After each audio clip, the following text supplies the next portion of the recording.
Okay, everyone, I am back again with the crows, you know, because we all love crows. It is 25 after 4 on Thursday, the 9th of March. I'm still in Sault Ste. Marie. I'm still at the locks, and I'm not even in the lock yet. There's so much to learn. There's so much to see. There's so much to do. So Michelle's been showing me around. You're looking at the forebay of the Poe Lock. It's the lower forebay, so you can see the harbor beyond. That's the administration building on the right and the Davis building on the left. You can see one of the gates is halfway open, and that's why I wanted to start the shot on this side, because you get an idea of what one looks like when it's fully in place and it's recessed, so you can see it's flush with the lock wall. And then there's one that's partially open. It opens and closes by hydraulics. You can see if I zoom in there, the hydraulic arm. Big story where that's concerned, how that's done. The lock actually has to, the gate actually has to lock into place before any vessel can transit the locks in or out. If it's not fully locked in place, I know you've all seen my videos down at Johnson's Point. When a ship goes by, it's almost like a vacuum. It pulls water, it pulls things, and when it comes in here, it's in such close proximity, it could actually pull the gate away from the wall.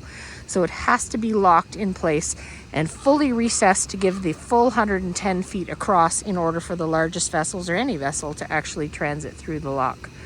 So this is the forebay where the gates are. Once the gates close, the ship will be in the actual lock chamber itself. That's the safety boom in front. I've already forgotten what the technical name for it is. I've always called it a safety boom. A ship arrestor, that's right. This is a new one, actually. The older one is at the back. It's going to be, I'm shooting into the sun so you can't see, but the stop logs I was standing on earlier are at the opposite end. I wonder if I zoom, if it's a little brighter. You can see them there through. Those are the stop logs at the other end. So I was standing on top of those. What you see if I pan down here to the lock floor, these are called laterals. And you can see they stretch the entire width of the Poe Lock. If I flip back here just for 1 second, the openings against the wall are called intake ports. Outlets? Outlet ports, sorry. And the water is going to go in there and through the culverts,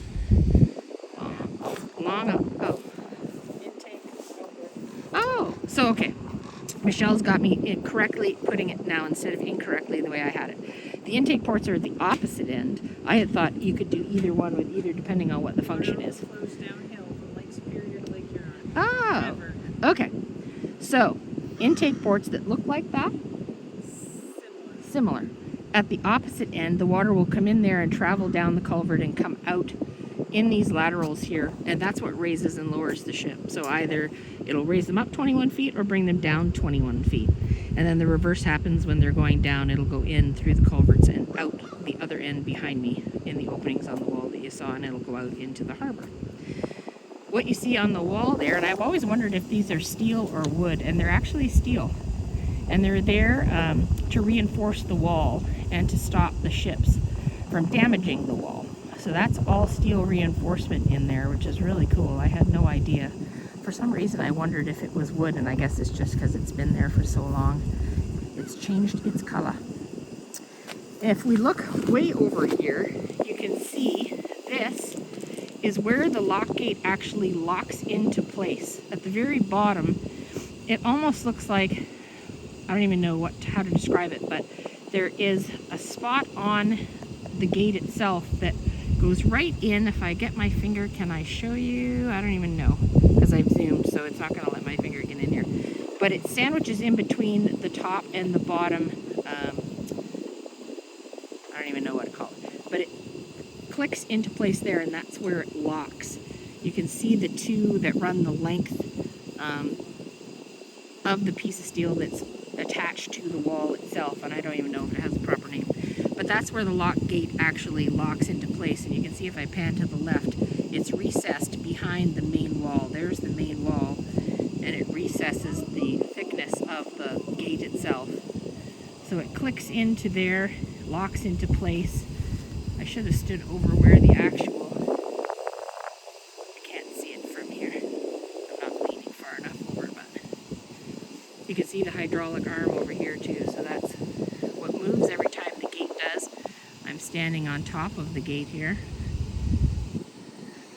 And I'm right in the middle. So you can see this way. You can see the icebreaker's been here cutting up some ice too. We're getting ready for the Harvest Spirit to get here at Purvis Marine tomorrow. They're gonna load some steel coils.